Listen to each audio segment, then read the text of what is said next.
We were just showing how to do buttonholes on the Singer Simple 3337, the buttonhole foot with the button in it. And by the way, I like to store my buttonhole foot with the button, with a spare button in it, so I don't forget that that's where it actually goes. It reminds me how it goes on, and that's where I need to put it. But now we're ready to switch over to the button sew-on foot. It's the little foot that came with the machine with the blue toes. So after I put it on the machine, we're going to align the feet. Those are almost like grippers. Pick a zigzag stitch width that will match my needles, or my holes with the needle.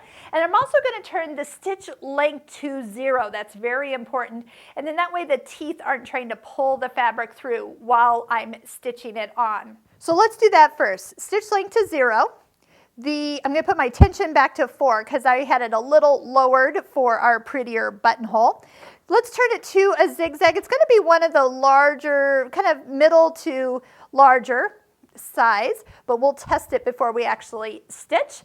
And then as we put the foot on, just go ahead and lift it up into position. Oh, I caught the thread, so make sure you don't catch the thread in the little mouth. There we go. Click.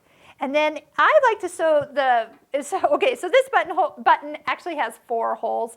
You're going to see me sew the front 2 on first. So when I line that up and get it underneath my foot, I am noticing right now my needle is currently hanging a little bit more to the left. So the first thing I'm going to do is bring my needle down into the left hole of the button.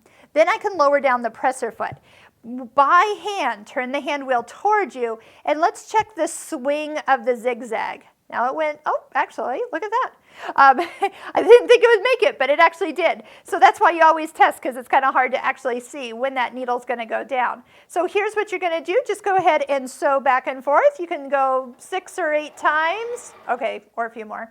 And then since this one is with 4 holes, we can just lift the foot, slide back. My needle now is kind of more on the right side. So there's my right and my left test. I can see we lined up, and just finish it off. Okay, that is how easy it is to sew buttons on.